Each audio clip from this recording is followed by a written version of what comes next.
વાર્તા ગુજરાતી સત્યનો વિજય। એક રાજ્ય હતું। તેના રાજાના મૃત્યુ થયાના ઘણા દિવસો થઈ ગયા। રાણી અને કુંવરી સિવાય બીજું કોઈ નહોતું। કુંવરી ખૂબ જ રૂપાળી હતી। તે હવે લગ્ન કરવા માટે યોગ્ય થઈ ગઈ હતી, પરંતુ તેના માટે મૂર્તિઓ શોધવા જવાની જરૂર નહોતી, કારણ રાજાના જીવતા જ તેમના મિત્રના પુત્ર સાથે સંબંધ બાંધવામાં આવ્યો હતો। ફક્ત કન્યા થોડી મોટી થાય પછી લગ્ન કરવાનું નક્કી થયું હતું। કુંવરી હવે મોટી થઈ હતી, તેથી વિધવા રાણીએ તેને તેના ઘર તરફ રવાના કરી। એક જ કુંવરી હોવાથી રાણીને તે ખૂબ જ વાલી હતી। તેને વિદાય કરતી વખતે રાણીએ તેને ખૂબ જ સુંદર વસ્તુઓ ભેટમાં આપી હતી। સોના ચાંદીના વાસણો, ખૂબ કિંમતી જરીના કપડાં, ઘરેણાઓ, હીરા મોતીના ઘરેણાઓ વગેરે ખૂબ જ કિંમતી ચીજો આપી હતી। લાંબો રસ્તો કાપવાનો હોવાથી રાણીએ તેની સાથે એક નોકરાણી મોકલી હતી। રાજકુમારીની ઉંમરની જેટલી જ તેની ઉંમર હતી, તેથી બંને વાતો કરતાં કરતાં રસ્તો કાપશે તથા તેને કોઈ વસ્તુની જરૂર પડે તો તે લાવી આપશે। રાણીએ તે બંને માટે 2 ઘોડા પણ આપ્યા હતા। એક ઘોડો રાજકુમારી માટે અને બીજો તેની નોકરાણી માટે। રાજકુમારીનો ઘોડો ખૂબ જ હોશિયાર અને ચતુર હતો। ઘડીકમાં બધું શીખી લેતો, માણસની જેમ વાતચીત પણ કરી શકતો હતો। ધીમે ધીમે જવાનો સમય નજીક આવ્યો। જતાં પહેલાં રાણીએ તેને એક ઓરડામાં લઈ જઈને દરવાજો બંધ કરીને એક ધારદાર છરી લઈને રાણીએ તેના હાથ ઉપર નાનો ઘા કર્યો અને લોહીના 3 ટીમ્પા એક રૂમાલ ઉપર પાડ્યા। તે રૂમાલ રાજકુમારીને આપીને તેણે કહ્યું, આ રૂમાલ તું જ્યાં સુધી તારી પાસે સાચવીને રાખીશ ત્યાં સુધી તારી સામે કોઈ મુશ્કેલી નહીં આવે। રાજકુમારીએ રૂમાલ લઈ લીધો। તેણે તેના બ્લાઉઝના ખિસ્સામાં રાખી દીધો। છેવટે આંસુ લૂછી માતાના આશીર્વાદ લીધા, તેની વસ્તુઓ સંભાળી લીધી અને ઘોડા ઉપર સવાર થઈને નોકરાણી સાથે ચાલી નીકળી। રાજકુમારી તો રાજકુમારી જ હતી, આટલા દિવસોથી સુખની પથારીમાં ઉસરતી આવી હતી। રાણીએ તેને કદી કોઈ પ્રકારનું દુઃખ પડવા દીધું ન હતું। વધારે ચાલવાનું તો એક બાજુ રહ્યું, પરંતુ કદી ઘરની બહાર પણ તેને કાઢી નહોતી। તેથી થોડે દૂર જતાં તે થાકી ગઈ અને તેને તરસ પણ લાગી હતી। રાજકુમારીને નજીક એક નદી દેખાઈ। એક પર્વતમાંથી નીકળીને તે રસ્તાની બાજુમાંથી વહેતી હતી। તેણે નોકરાણીને કહ્યું, જુઓ, તારી પાસે જે ગ્લાસ છે તે લઈને નદી ઉપર જઈને પાણી ભરીને લાવ, મને ખૂબ તરસ લાગી છે। નોકરાણીએ જવાબ દીધો, મારાથી તે નહીં બને, હું તારી નોકર નથી। જો તને તરસ લાગી હોય તો તું જ નદી ઉપર જઈને પાણી પી આવ। રાજકુમારી હવે શું કરે? તરસ છીપાવવા તેને પાણી પીવું જ પડે। તેથી નદી સુધી જવા તે તૈયાર થઈ ગઈ। નોકરાણીના મોંએથી આ રીતનો જવાબ સાંભળી તે તો સોનાનો ગ્લાસ પણ તેની પાસેથી માગી ન શકી અને લાચાર બનીને ખોબા વડે પાણી પીવા લાગી। પાણી પીતા જ્યારે રાજકુમારીએ તેના હાથ નદીમાં નાખ્યા તો રૂમાલમાં લાગેલા લોહીના ટીમ્પા બોલી ઉઠ્યા, તમારી માં તમને આવું કરતાં જુએ તો તેનું કાળજું ફાટી પડે।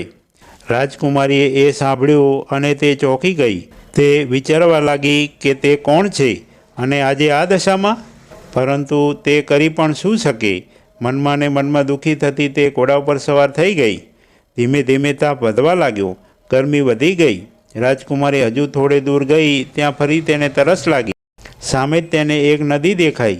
નોકરાણીએ તેને જે કડવી વાત કરી હતી તે ભૂલી ગઈ અને બોલી, મને તરસ લાગી છે, જા દોડીને સોનાના ગ્લાસમાં થોડું પાણી લઈ આવ। નોકરાણી મોં બગાડીને કહેવા લાગી હશે તરસ, તારી જાતે જઈને નદીમાંથી પાણી કેમ પી લેતી નથી? હું તારી નોકર નથી। રાજકુમારી શું કરે? ઘોડા ઉપરથી ઉતરીને તે નદીમાંથી પાણી પી રહી હતી ત્યારે દુઃખી બનીને તે વિચારવા લાગી કે અરે રે, મારા ભાગ્યમાં આટલું દુઃખ લખ્યું છે। ફરીથી રૂમાલના લોહીના ટીમ્પા બોલી ઉઠ્યા, તને આવી દશામાં જો તારી માં જુએ તો તેનું કાળજું ફાટી પડે। લોહીના ટીમ્પાની આ વાત સાંભળીને રાજકુમારીનું મન તેની મા પાસે ચાલ્યું ગયું। તે ઉદાસ થઈ ગઈ અને એમ કરતાં તેનો રૂમાલ બ્લાઉઝના ખિસ્સામાંથી નીચે પડી ગયો। રૂમાલને નદીમાં પડતો તેણે જોયો નહીં, પરંતુ તેની નોકરાણી જોઈ ગઈ। આ જોઈને તે ખૂબ રાજી થઈ અને મનમાં ને મનમાં હસી। તેણે વિચાર્યું, હવે રાજકુમારી સાથે તે ગમે તેમ વર્તી શકશે। હવે તે બિલકુલ અસહાય છે, તેનામાં કોઈ બળ રહ્યું નથી। પાણી પીને જેવી તે તેના ઘોડા ઉપર સવાર થવા જાય છે કે નોકરાણીએ તેને કહ્યું, ખબરદાર, તે ઘોડા ઉપર હવે તું બેસતી નહીં, તેના ઉપર હવે હું સવાર થઈશ. તું મારા ઘોડા ઉપર બેસ અને તારા કપડાં પણ મને પહેરવા દે. તું મારા કપડાં પહેરી લે. ભોળી રાજકુમારી નોકરાણીની આવી વાતો સાંભળીને નવાઈ પામી ગઈ. તેને એટલી હિંમત ન રહી કે તેનો વિરોધ કરે. બીતા બીતા તેણે નોકરાણીએ કહ્યા મુજબ કર્યું. બંનેના ઘોડા તથા કપડાની અદલા બદલી કર્યા પછી તેણે રાજકુમારીને કહ્યું કે હવે તું સૂર્ય ભગવાનની સાક્ષી સોગંદ ખા કે રાજભવનમાં જઈને આ બાબતમાં કોઈ ચર્ચા કરે નહીં. જો તું સોગંદ નહીં ખાય તો હું તને મારી નાખીશ, તારી હત્યા કરી નાખીશ. રાજકુમારી હવે શું કરે? તેની સલામતીનો કોઈ રસ્તો ન મળતા તેણે સોગંદ ખાઈ લીધા. રાજકુમારીનો ઘોડો બધું ધ્યાનથી જોતો હતો અને સાંભળતો હતો, પરંતુ તે મોંએથી કાંઈ ન બોલ્યો. હવે નોકરાણી રાજકુમારીના ઘોડા ઉપર સવાર થઈ અને રાજકુમારી નોકરાણીના ઘોડા ઉપર બેઠી. બંને રાજભવન તરફ ચાલ્યા. ચાલતા ચાલતા તેઓ રાજભવન પહોંચી ગયા. રાજભવનમાં વહુ આવવાની જાણ કરી. રાજધાનીમાં મોટો ધામધૂમથી ઉત્સવ કરવામાં આવ્યો. રાજકુમારે આગળ આવીને રાજકુમારીના પોશાકવાળી નોકરાણીને ઘોડા ઉપરથી ઉતારી અને તેનો હાથ પકડીને તે અંદર લઈ ગયો. આ તરફ જે સાચી રાજકુમારી હતી તે મૂંઝાયેલી તેને તાકીને બહાર ઊભી રહી. બુઢા રાજાની નજર રાજકુમારી તરફ ગઈ. તેમણે જોયું કે એક ખૂબસૂરત સ્ત્રી રાજભવનના દરવાજે ઊભી છે. તેમણે વહુની પાસે એક નોકરાણીને મોકલીને તે સ્ત્રી કોણ છે તેમ પૂછાવ્યું. વહુએ કહ્યું કે તે તેના પિયરથી આવેલી છે. તે અહીં રહીને નોકરી કરવા માગે છે. તેને કોઈ કામ આપો, નહીંતર આળસુ બની જશે. કામથી દૂર ભાગે છે. બુઢો રાજા તરત નિર્ણય ન કરી શક્યો કે તેને શું કામ સોંપવું. કેટલોક સમય સુધી તે વિચારતા રહ્યા. છેવટે તેમને એક કામ સૂઝી આવ્યું. રાજભવનમાં તે અંશ પાડવામાં આવ્યા હતા, તેને ખવડાવવા માટે એક છોકરો રાખ્યો હતો. રાજાને થયું કે તેની સાથે આ નોકરાણીને રાખી દીધી હોય તો છોકરાને સહારો મળી જાય. આ પ્રમાણે રાજકુમારી સાસરે આવીને અંશોને દાણા ખવડાવવાના કામમાં લાગી ગઈ. આ તરફ નોકરાણી રાજ્યમાં આવીને વહુ બનીને રહેવા લાગી. કેટલાક દિવસો પછી નકલી વહુએ રાજકુમારને એક કામ કરવા કહ્યું કે તે જે ઘોડા પર બેસીને આવી હતી તે ઘોડાનું માથું કાપી નાખવામાં આવે. તે ઘણો પાજી ઘોડો છે. રસ્તામાં 2-3 વખતે તેને પસાડતા રહી ગયો. નકલી વહુ ઘોડાની કરામત જાણતી હતી. તેને આ વાતની બીક હતી કે ક્યાંક આ ઘોડાની મદદથી રાજકુમારી સાચો ભેદ ન ખોલી દે. તે બીકથી તે ઘોડાને જીવતો રહેવા દેવા માગતી નહોતી, પરંતુ એવી રીતે જીવની હત્યા કરવી તે રાજકુમારને પસંદ નહોતું. પોતાના પતિને આનાકાની કરતા જોઈને તેની પાછળ પડી ગઈ. છેવટે સ્ત્રીના આગ્રહને વશ થઈ રાજકુમારે જલ્લાદને ઘોડાનું માથું કાપવાની આજ્ઞા કરી. રાજકુમારની આજ્ઞા રાજકુમારીએ કાન સાંભળી. તેના વાલા ઘોડાને મારી નાખવાનું કહેતા તે ખૂબ દુઃખી બની ગઈ. જલ્લાદને એકાંતમાં બોલાવી તેણે કહ્યું, જો તમે મારું એક કામ કરી દો તો હું તમને 1 સોના મોર આપીશ. જલ્લાદે કહ્યું, બતાવો શું કામ છે? રાજકુમારી બોલી, ઘોડાનું માથું કાપીને તમે તેને લાવીને આ અંધારા દરવાજાની પાસે ટાંગી દેજો, જેમાં થઈને હું રોજ હંસોને દાણા ખવડાવવા જાઉં છું. જલ્લાદે રાજકુમારીની વાત માની લીધી. ઘોડાનું માથું કાપીને તેણે અંધારા દરવાજા પાસે ટીંગાડી દીધું. બીજે દિવસે જ્યારે રાજકુમારી તેના સાથીદાર બાળક સાથે હંસોને દાણા ખવડાવવા ગઈ તો દરવાજા પાસે આવીને ઊભી રહી ગઈ અને ઘોડા તરફ મોં રાખીને બોલી, મારા વાલા ઘોડા, તું હવે અહીં રહે. તેના જવાબમાં ઘોડાએ કહ્યું, હે રાજકુમારી, તમે મારા માટે ચિંતા ના કરો. મને જે દુઃખ થયું છે તે તમારા માટે છે. હું તમારા દુઃખથી દુઃખી છું. જો કદાચ તમારા માને તમારી આ હાલતની ખબર પડશે તો તેમના કાળજાના ટુકડા થઈ જશે. હવે તેના હૃદયનું દુઃખ હૃદયમાં રાખીને રાજકુમારી તેના સાથીદાર બાળક સાથે ચાલી ગઈ. મેદાનમાં જઈને તેમણે બધા અંશોને છોડી મૂક્યા. પછી રાજકુમારી એક સારી જગ્યા શોધીને બેસી ગઈ. તેણે તેના સુંદર વાળોને ખોલીને સૂકવવા પહોળા કર્યા. તે વાળ નહોતા, પરંતુ સોનાના તારનો ઢગલો હતો. તેની આસપાસ વિખરાયેલા હતા. હંસોને દાણા ખવડાવવાવાળો છોકરો તેને જોઈને આશ્ચર્ય પામી ગયો. તે એવા લોભથી તેની પાસે ગયો કે 2-4 તારને ઉખેડીને તેની પાસે રાખી લે. તે નજીક આવતા રાજકુમારીએ એક ગીત ગાયું કે હે પવન, તું જોરથી વાહ અને મારા સાથીદાર બાળકની ટોપી ઉડાડી દે. હું જ્યાં સુધી મારા વાળ બાંધી ન દઉં ત્યાં સુધી તું રોકાઈશ નહીં. એ બાળકની ટોપી ઉડાડતો જ રહેજે, જેથી તે મારા વાળને બાંધ્યા પહેલાં પાછો ન આવી શકે. રાજકુમારીનું ગીત સમાપ્ત ન થયું કે પવન સનન સનન ચાલવા લાગ્યો અને તે બાળકની ટોપી ઉડાડીને લઈ ગયો. બાળક પાગલની જેમ ટોપીની પાછળ પાછળ દોડ્યો. છેવટે જ્યારે તેને ટોપી મળી ગઈ અને તેને લઈને પાછો આવ્યો ત્યાં સુધીમાં રાજકુમારી તેના વાળને બાંધી ચૂકી હતી. તે પાછો આવ્યો તો રાજકુમારીના માથાનો એક પણ વાળ તેને હાથ ન આવ્યો. બાળક તેથી ખીજાયો. જ્યાં સુધી રાજકુમારી ત્યાં બેસી રહી ત્યાં સુધી તે તેની સાથે બોલ્યો નહીં. તે દિવસે તે છોકરાને ખૂબ ખીજ ચડી. રાજભવનમાં પહોંચતા જ તેણે બુઢા રાજાને ફરિયાદ કરી. કાલથી હું આ સ્ત્રી સાથે હંસોને ખવડાવવા નહીં જાઉં. રાજાએ પૂછ્યું, કેમ, તેની સાથે તને શું વાતો છે? બાળકે કહ્યું, તે આખો દિવસ મને ખૂબ હેરાન કરે છે, તેથી હું તેનાથી કંટાળી ગયો છું. રાજાએ કહ્યું, તે તો હું જાણવા માગું છું કે તને કઈ મુશ્કેલી છે. દરેક વાત સાફ સાફ કહો. આથી બાળકે રાજકુમારીની દરેક બાબત જણાવી દીધી તથા એમ પણ બતાવ્યું કે દરવાજા ઉપર ટીંગાડેલા ઘોડાના માથા સાથે તેણે કેવી વાત કરી તથા જવાબમાં ઘોડાએ શું જવાબ આપ્યો અને મેદાનમાં જઈને તેણે પવનને બોલાવી તેની ટોપી કેવી ઉડાડી દેવડાવી એ બધું તેણે રાજાને કહી સંભળાવ્યું. તેને વધારે ટોપી લેવા દોડવું પડ્યું તે ગમ્યું નહોતું. રાજાએ બધી વાત સાંભળીને કહ્યું, ઠીક છે, કાલે તું એની સાથે જજે. હું બધું જાણવા માગું છું. તારી સાથેની વાતો હું જાણવા માગું છું, પરંતુ આ બાબતે તેને કંઈ નહીં કહેતો. બીજે દિવસે રાજકુમારીની સાથે બાળક જ્યારે હંસોને લઈને જવા લાગ્યો ત્યારે રાજા અંધારા દરવાજા પાસે છુપાઈને રહ્યા. રાજકુમારી હંમેશની જેમ ઘોડાની પાસે આવીને ઊભી રહી અને દરરોજની માફક તેની સાથે વાતો કરવા લાગી. ઘોડા અને રાજકુમારીની વાતો સાંભળી લીધા પછી રાજા મેદાનમાં જઈને છુપાઈ ગયો. મેદાનમાં જ્યારે હંસો આમ તેમ ચણી રહ્યા હતા ત્યારે રાજકુમારી એક જગ્યા ઉપર બેસીને તેના વાળ સૂકવવા લાગી. તેને ખબર હતી કે બાળક તેની સાથે તોફાન કરવા આવશે, તેથી તેણે પવનને કહીને તેની ટોપી ઉડાડી દીધી.